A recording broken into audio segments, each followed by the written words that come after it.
Welcome back to the Christmas Gingerbread Crochet Along with me, Lindsey from Lottie and Albert. We're up to week 5.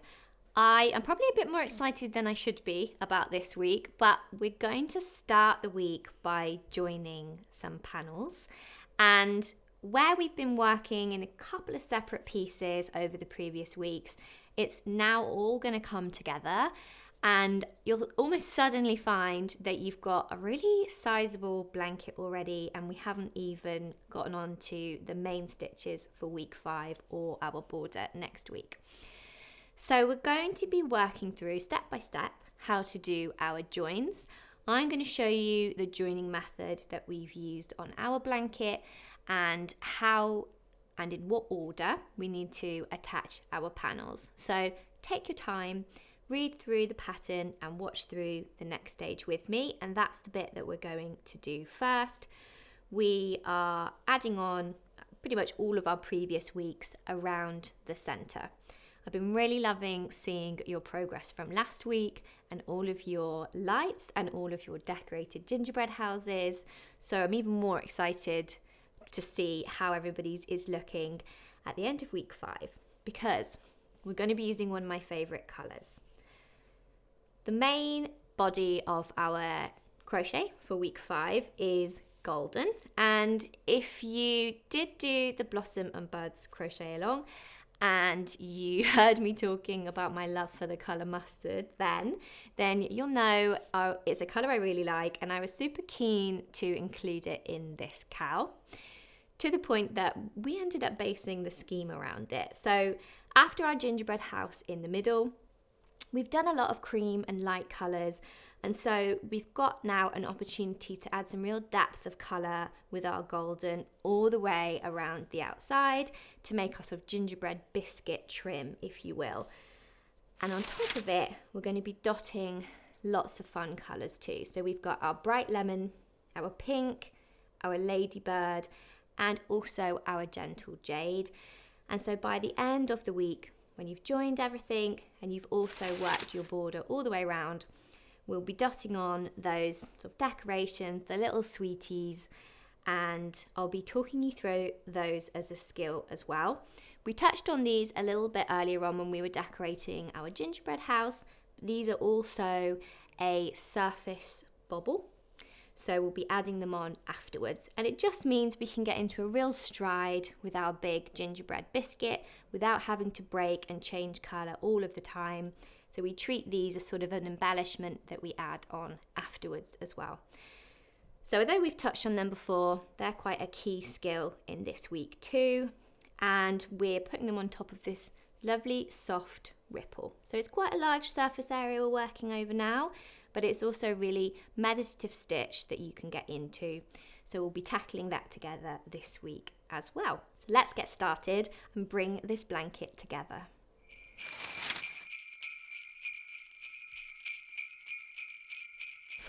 At the beginning of week 5, the first thing we're going to need to do is to join all of our panels, which in my opinion is a super exciting thing to do because our blanket is suddenly going to look much bigger, and it's also then going to allow us to work our really lovely gingerbread around the outside.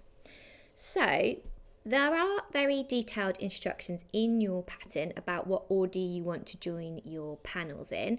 I'm working here with swatches, so I'm going to show you how we're going to join and the nature of the joins, but obviously mine are going to look a little different to yours. We've also put some tips in the pattern about joining the panels evenly, because when you come to join the two edges, they're not always going to have the exact same stitch count. The most useful thing is to have some stitch markers handy, and if you can mark out each panel into quarters before joining, then it'll allow your markers to kind of guide you in evenly matching up the two seams. So again, as I said, mine are much shorter, but I'll still show you what that would look like. So you can either count your stitches very evenly, or you can fold your panel in half, and we can pop one stitch marker at our halfway point, and then find the sort of quarter point, by folding that in half again. And what a quarter would look like on the other side. So now, rather than having to count, for instance, our 98 double crochets all the way along, you can instead divide that figure by 4, and you just need to match up your quarters to your quarters on the other side. So you would want to do it as well for the panel that you're joining to, finding the halfway point and then the quarter mark as well.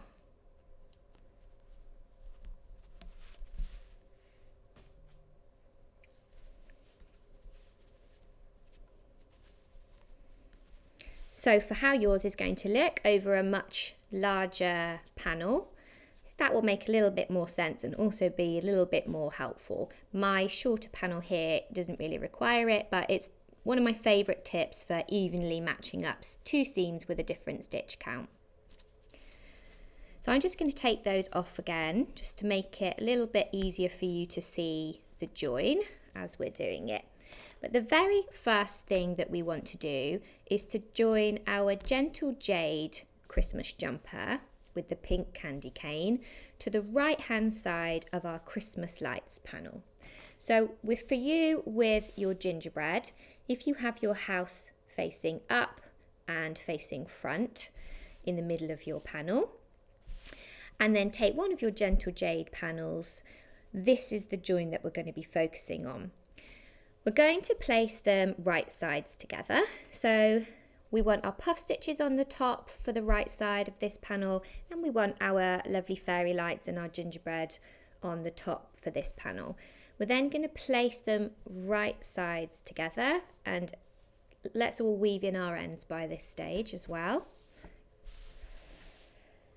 And then when we've got those right sides together, and you might have your stitch markers to help you match them up at this side, we're going to be joining through both layers of this fabric, and we're going to work a double crochet join.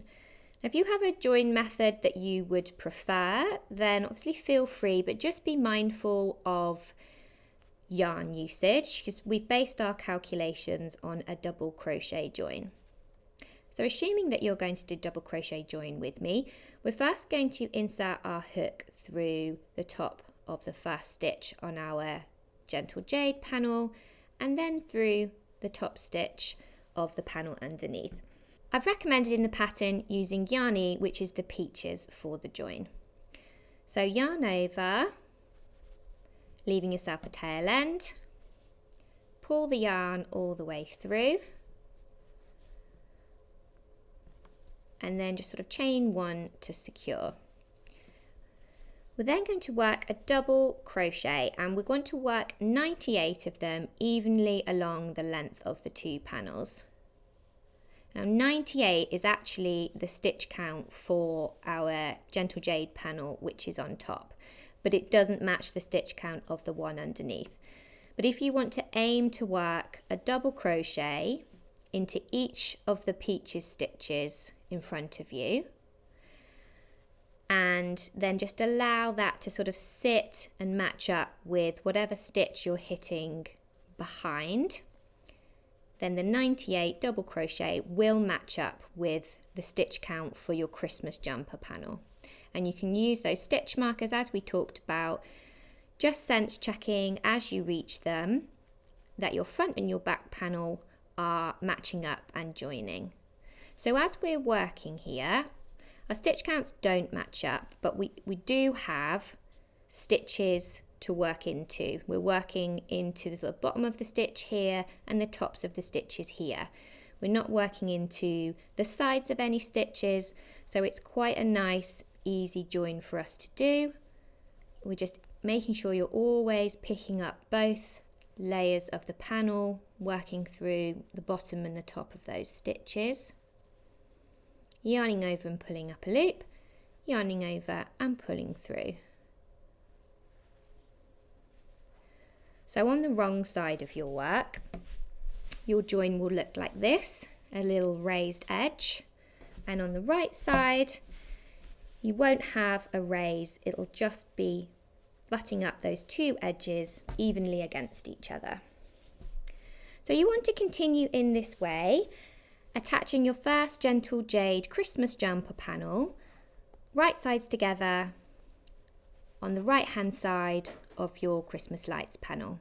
Once you've done that, we're going to go over to the other side of the Christmas lights, and we're going to do the same thing again with our second Gentle Jade panel, so that when you're looking at your work, when you've got yours joined on, you'll have this one joined here, and then you'll have your second Gentle Jade panel joined over here as a mirror image of this one. And we ideally want to get our edges to line up nice and neatly, because we'll then be adding our next panels directly on top of this. So carry on until you reach the end of the row, or the corner, it'll be a corner for the panel underneath, and it'll be the end of the row for the panel on top. And then you can fasten off with a slip stitch and join the second Gentle Jade Christmas jumper panel as is indicated in the next step on your pattern. Join me back here once you've got both of those Gentle Jade Christmas jumper panels attached, and I'll talk you through the next step in order to join everything together. Because we're going to be working a slightly different kind of join, I'm going to talk that through with you. So once you've got your Christmas lights joined to your two Gentle Jade jumper panels, the next panels that we want to join are two of our peppermint swirls, and you'll want one of each colour. Ideally, if you want to follow the construction of the blanket identically, the one that you want in your top right hand corner is the opposite colourway to this. But for the purposes of the video and showing you the join, this Gentle Jade is the one I've got to hand, and then I'm going to show you how to join it to the side of this emerald panel. But if you take a close look at your pattern, you'll see that actually you want one emerald pattern with a pink peppermint swirl on the right hand side and a mint peppermint swirl on the left hand side. So if in doubt, refer back to the pattern and also to the picture guide of how the finished blanket is looking. But I'm going to show you this to show you how we are going to create this join where we're working a row of stitches into sides of rows.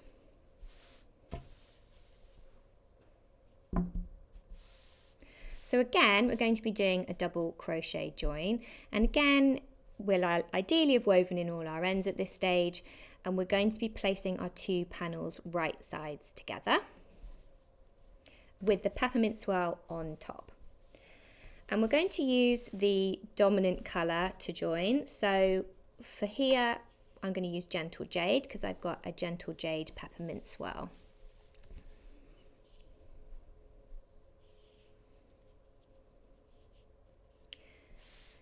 And we want to evenly work 38 double crochets along this join.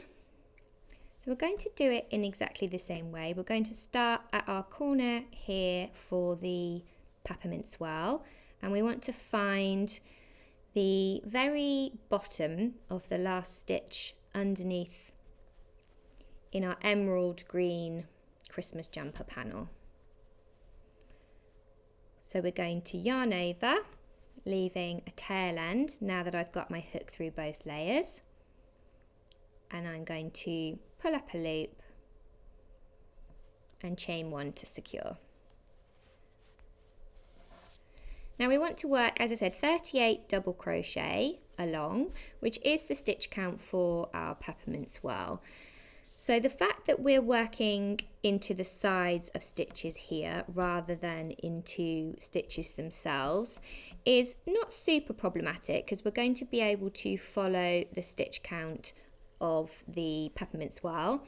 But again, if you would like to mark the halfway point and the quarter points with stitch markers, just to reassure yourself that you're matching it up evenly, then please feel free to do so like I showed you. We're going to insert our stitch into the peppermint swirl, which is into the top of the stitch. And then you want to allow your hook to go through the side of the stitch underneath. We don't want to work in between the posts. We want to catch the edge of the stitch. And then again, we're working a double crochet. So into the peppermint swirl, catching the side of the stitch underneath, yarn over and pull up a loop, yarn over and pull through 2. And we're going to do that all the way along, working 1 stitch into each of the peppermint swirl stitches and making sure that it matches up if you've got a stitch marker at the halfway point.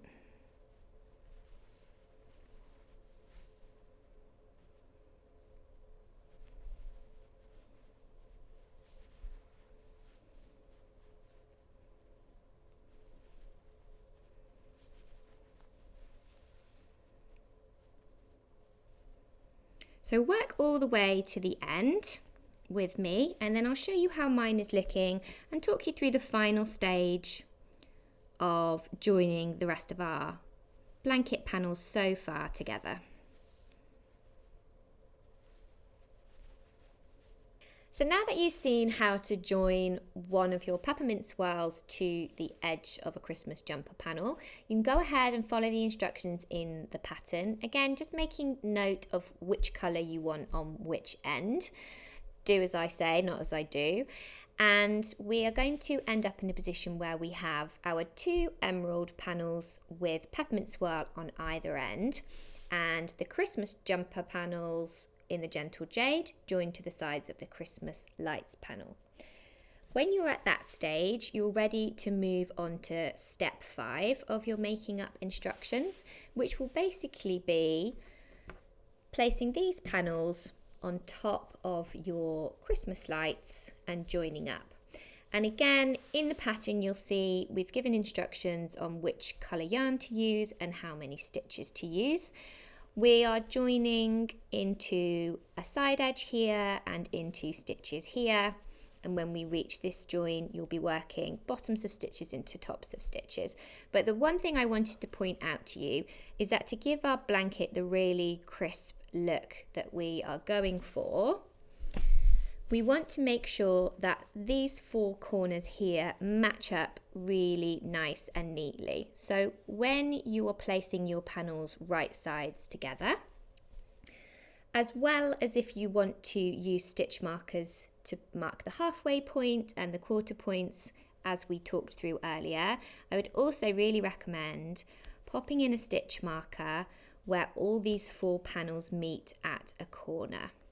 It's quite a fundamental part of the blanket to get that sort of really nice crisp corner there, and it's just going to make your finished blanket look really sleek and neat and just have very tidy corners. So this point is going to join, and then we can sort of evenly space out our stitches for the rest of the joins. So as I said, go ahead, work through those joining instructions step by step. When you've got everything together and it's looking gorgeous, we are then ready to move on to the crochet segment of this week, which is our gingerbread biscuit panel, which we're going to work in a round all the way around everything we've just joined. So meet me back here when you've joined everything together and ideally woven in your ends, and then we can work through the gingerbread biscuit section together.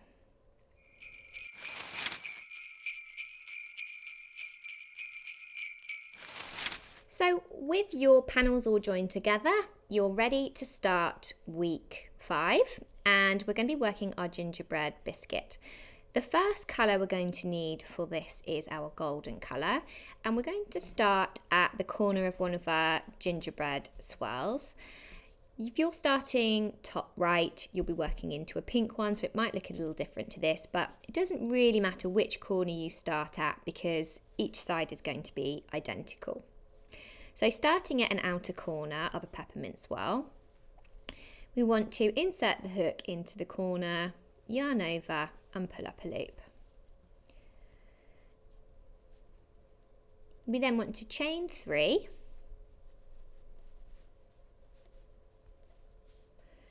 and work 1 treble into that same corner. We then want to work 40 trebles evenly across the peppermint swirl square.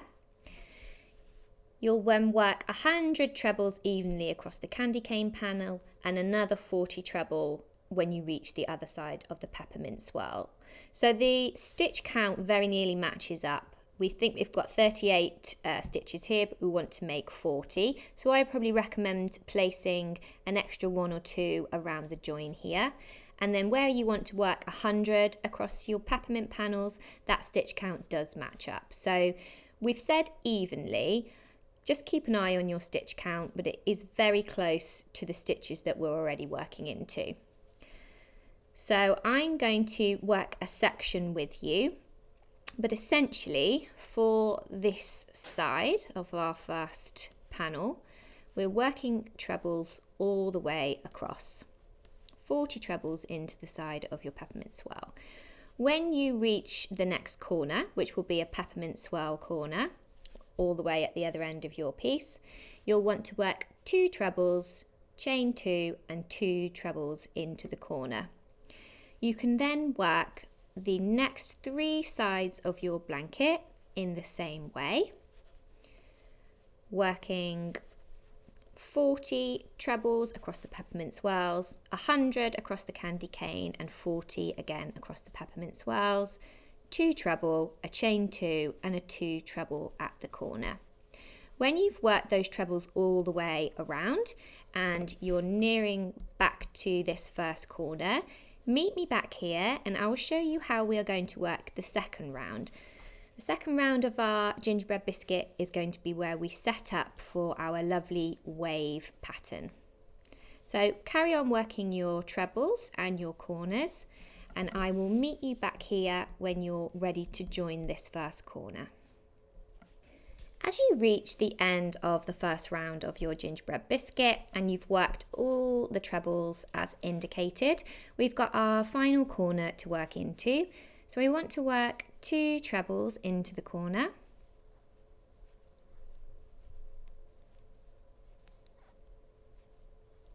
chain 2, and then we're going to slip stitch into the top of the chain 3 to join. One of the things to note with working in the round for this week in particular is that we're not turning at the end of each round. So unlike the peppermint swirl and also the Christmas lights where we turned at the end of each round, we're just going to now continue working round in a sort of continuous round, joining at the end of each one. So we're set up here now in the right place to start round 2. Just need to note that the first stitches of the round are always worked into the corner. So for the start of round 2, we want to work a chain 3 and 1 treble into the corner. So insert your hook into the corner first, before then chaining 3. We then want to work 1 treble into the corner. And we're now ready to start the section of stitches that you can see on your pattern in brackets, and that is going to be our little stitch pattern repeat for the rest of the round. And we are doing a variety of stitches here, but it is just for this round. After round 2, which is kind of our setup round, we're moving on to just 1 stitch for the subsequent rounds. So our stitch pattern repeat is 1 treble, so that will be into this stitch here. And a treble is a yarn over, insert, yarn over and pull up a loop, yarn over, pull through 2 and yarn over, pull through 2. We then want to work 1 half treble, so yarn over, insert into the top of the stitch, yarn over, pull up a loop, yarn over, pull through all your loops, and then 4 double crochets. So no yarn over, just insert your stitch, then a yarn over, pull up, yarn over and pull through both. So that's 1, 2, 3 and 4. We then want to make 1 half treble and 1 treble. And as I said, if you take a little look at how that appears in your pattern, you'll see that that sequence of 8 stitches is in brackets, and that means we are working those as our stitch repeat, and you'll see that you want to work yours 23 times. So I'm going to work mine twice more here for the length that I've got, but you go ahead and work yours 23 more times, which will bring you to the next corner. At which point you want to make 2 trebles, a chain 2 and 2 trebles in the corner. And we're going to do exactly that all the way around. So let's just work through that stitch pattern repeat once more together. It's 1 treble in the first stitch, 1 half treble, 4 double crochet,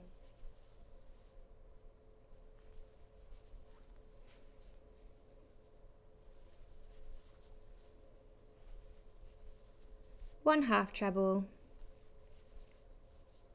and 1 treble. And what you'll start to see happen is a gentle wave appearing. So carry on working in that stitch pattern repeat all the way across your side, working the corner as indicated, and then working the next 3 sides of your blanket in exactly the same way. Meet me back here when you're nearing the end of round 2, and we will talk through how to work round 3 together.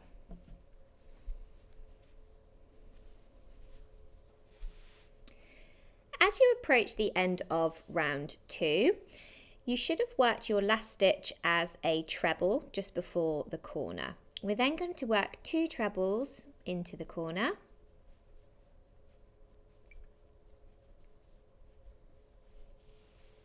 before chaining 2 and slip stitching into the top of the first chain 3 to join.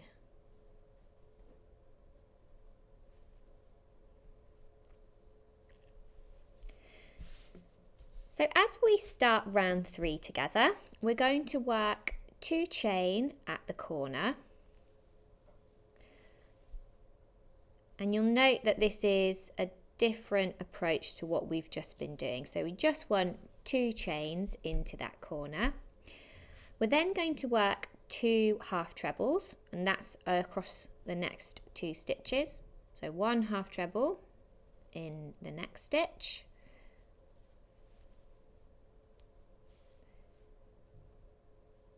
and 1 half treble in the stitch after that. And what you'll see as we move up through our blanket is that where we're increasing at the corner, on the subsequent row, we'll then always have a couple of stitches that we're just going to work into with half trebles before we then get into our stitch pattern repeat for the round. So our stitch pattern repeat for this round is our sort of proper pattern, if you will, that we're going to be following for the next couple of rounds. We're working with half trebles each time, but we're also now going to be introducing a couple of increases and a couple of decreases. So into the next stitch, we want to work 1 half treble increase. So what that means is we want to work 2 half trebles in that stitch. We're increasing it from 1 to 2. We're going to work a single half treble in the stitch after that.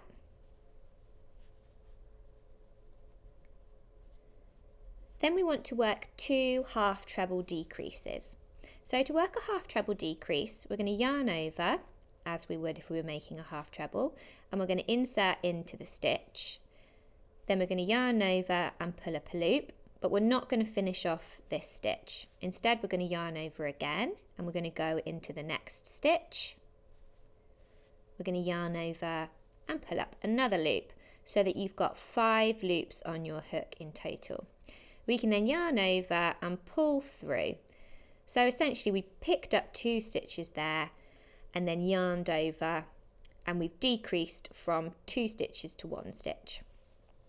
So that's 1 half treble decrease. We're now going to work another one.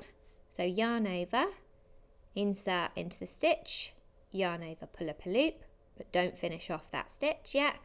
Yarn over insert into the stitch, yarn over and pull up a loop, and then yarn over and pull through all of those stitches.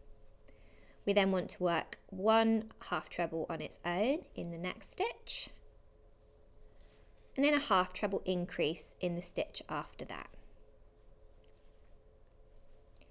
And if you take a look at your pattern, you'll see that those stitches we just worked there, the increase, the single half treble, 2 half treble decreases, a single half treble and an increase are all in brackets together, and that's because that is our stitch pattern repeat for the rest of the round.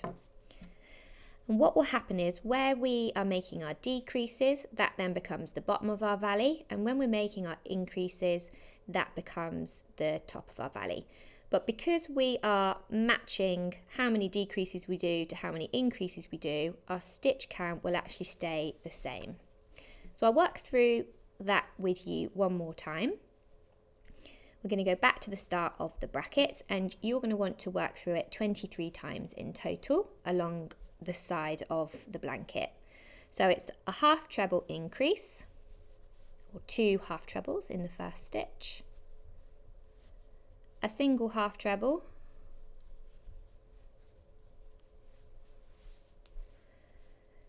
two half treble decreases, so that's 1 across 2 stitches, and a second across the next 2 stitches, a half treble on its own, and a half treble increase. So once you've repeated those instructions in brackets 23 times, it'll have brought you up to just before the corner. You'll have 2 stitches left to work into, which you're going to want to make 2 half trebles, and then you want to make 1 half treble, chain 2 and 1 half treble into the corner. So as I said, it's a little bit of a change from the previous rounds where we were working 2 trebles into each corner. Just note that change. Our corners now are going to be 1 half treble, a chain 2 and 1 half treble, and that will be what we need to do on the other 3 sides of our blanket as well. After each corner you'll have 2 half trebles, and then you'll get back into your repeat, and again just as you come up to your next corner there'll be 2 half trebles on their own to work. So carry on in this way. I'll meet you at the end of round 3 just to confirm how it's looking and what we need to do next. As you approach the end of round 3 and you've just completed your last repeat of the instructions in brackets, you should find that you have 2 stitches remaining to work into. So we want to work 2 half trebles, 1 into each stitch.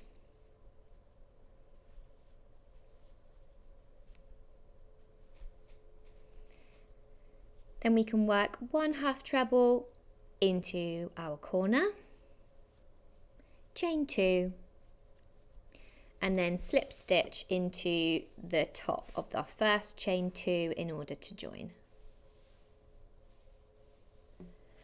So what we've just worked through together there for round 3 is exactly the same as what we're going to be doing in round 4. Rounds 5 and 6 will be the same stitches again, but we'll be working in cream, and then 7 and 8 are again the same stitches but back to our golden colour. The only difference that you'll see is because we're always stacking those stitch repeats on top of each other to create our waves, is each time we come to a corner, because we're increasing at the corner, you'll have a little section of stitches each time that we just need to work single half trebles into before we get into our stitch repeat proper. So for the round that we've just worked, we were working a treble into the corner and then 2 half trebles on their own. So if we have a little look at round 4 of the pattern, you'll see that we want to work into the corner and then we'll work 3 half trebles, and you'll do the same thing at the opposite end just before you reach the corner. So just make a note of that and be sure to read the pattern. Each time you come to a corner, there'll be a little sequence of stitches before and afterwards that we're just working single half trebles into. And then once you've done that section, will be into our repeats, which will stay the same for each row, or round, I should say. So carry on working in this way and following the pattern, and I'll meet you back here at the end of round 8 when you've worked all of those repeats, and I will talk you through round 9, because for round 9 we're going to do sort of the opposite of what we did for our setup row. We're going to square it all off again. So I'll meet you back here at the end of the 8th round, ready to start round 9 together. So you join me back here at the start of round 9, and the eagle-eyed among you might notice that my swatch colour has changed, but regardless of where you are on your pattern, we're all starting together here for round 9, where we're going to look at how we're going to work the reverse of our sort of setup row, and we're going to square off our curves. So you've worked through the last 6 rounds in the same way. The main difference being that 2 of those you did in your cream yarn, and then the next 2 we did again in golden. So we've still got golden on the hook here. We're going to start at the corner, and we're going to make 1 chain. So that's going to count as a double crochet for us. We're then going to make 8 double crochets. So we're switching now from our treble stitch and we're moving to a double crochet. So we're going to insert, yarn over, pull up a loop, yarn over and pull through 2 for a double crochet. And we want to make 8 of those.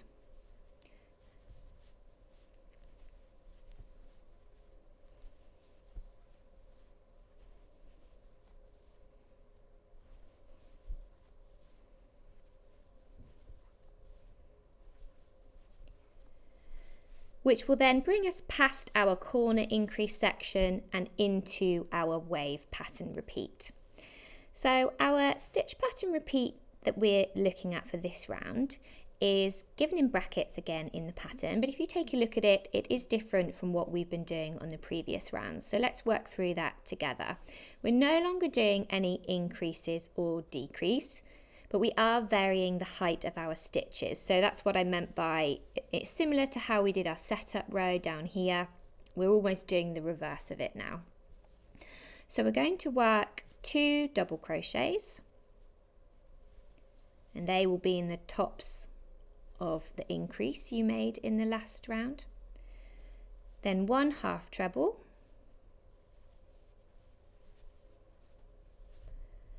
2 trebles, 1 in the decrease below, and the second one in the next decrease, then 1 half treble and 2 double crochets, 1 in the next and 1 in the stitch after that. So you'll see that we've sort of filled in that valley there with a row of stitches, which is leaving us now with a flat edge. And that is our stitch pattern repeat for the rest of the round. 2 double crochet, 1 half treble, 2 trebles,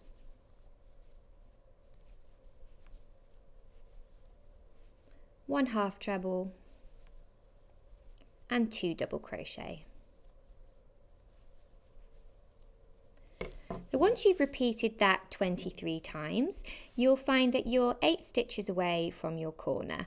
So just like we were working half trebles on their own before and after the corner on previous rounds, we'll still have that section of stitches, but we're now working double crochets into them. So we're repeating our stitch pattern 23 times. We'll work 8 double crochet up to the corner, and then when you reach your first corner, we want to work 1 double crochet, chain 2, 1 double crochet into the corner. And then the next 3 sides, as we have been doing, will be then a repeat of that new stitch pattern and the double crochets at the corners.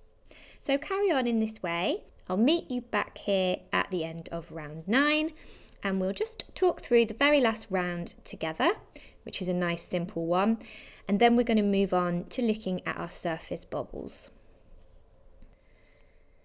As you approach the end of your 9th row and you've worked all your pattern repeats and the 8 double crochet up to the corner, We then want to work 1 double crochet into the corner, chain 2, and then we can slip stitch into the top of the first chain we made, which counts as a double crochet, in order to join. So we've just got 1 more round now of our gingerbread to work, and it's a really nice simple one. So we're going to start at the corner with a chain 3. So insert into that and then chain 3 and 1 treble. And then for the remainder of the side, we're simply going to work 1 treble in each stitch. That'll be 202 trebles in total until you get to the next corner, at which point you're going to work 2 treble, chain 2, 2 treble. And that'll be what we're going to do all the way around for the next 3 sides as well. 2 treble, chain 2, 2 treble in the corner, 200 and treble down the side, and then repeat that twice more. Once you get back round to this section here, you'll then have worked your 202 treble, which will bring you up to the corner, and you'll just need to work 2 final trebles and a chain 2 into this last corner and slip stitch into the top of our starting chain 3 in order to join. So go ahead and work through those stitches in round 10. When you've finished round 10, you can also fasten off yarn B and weave in any ends. And at the end of round 10, you should have 206 trebles along each side edge, and you should have 4 chain 2 spaces for your corners. I'll meet you back here when you've completed that round, and we are going to work through how to add some of our surface bobbles together.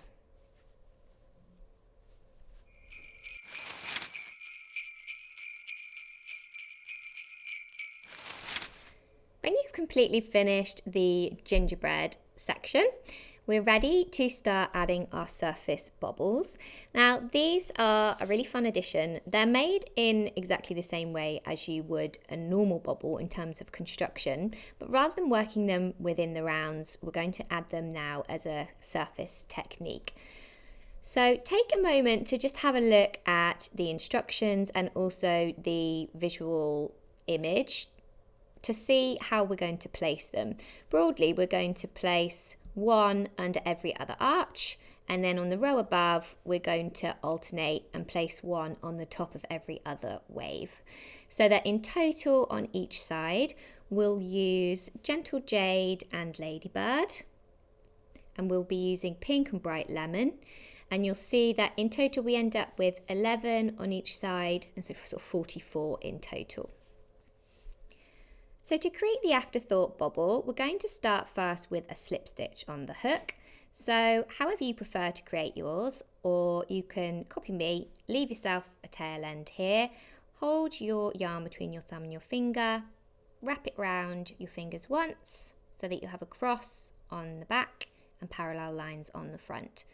We're going to go under the first loop and grab the second, pulling it through and off your fingers, so that you can secure that slip knot on the hook. So unlike when we did our surface crochet and we held our yarn behind the work, for the surface bobbles we want everything to be on the front of the work. So once you've got your yarn on your hook, we are going to place our bobble underneath this arch, and we want to make the bobble across rounds 2 and 3 of the blanket. So starting with round 2, we pretty much want to find the stitch that sits directly underneath this arch. And we're going to, a little bit like when we made our post stitches, insert our hook underneath that stitch, the post of it. We're then going to yarn over and pull up a loop. So we've got 2 loops on our hook. We then want to slip stitch that second loop through the first one on the hook. So we've got our bright lemon yarn attached to our golden post. The next thing that we want to do, if you take a look at step 3 of your pattern, is make a chain 3. So we're going to yarn over, hook and chain 3. And we're looking to make a 5 treble bobble. So what that chain 3 there is serving to do is to get us up to the right height of a treble stitch to make our 5 treble bobble. So now we're going to yarn over and begin making the bobble proper. And we want to insert it into this slip stitch we made here at the base. We're not going back into the golden, we're just going back into that slip stitch we made. Yarn over and pull up a loop. So we've now got 3 loops on our hook. To make a bobble stitch, we essentially want to half make 5 trebles. So we're going to yarn over as you normally would with a treble, and we're going to pull through 2 loops only, but we're not going to do the final yarn over and pull through. We're going to leave that on the hook. So we're going to repeat that a second time. Yarn over and go back into the slip stitch. Yarn over and pull up a loop, yarn over and pull through 2. And we want to do that 3 more times. 1,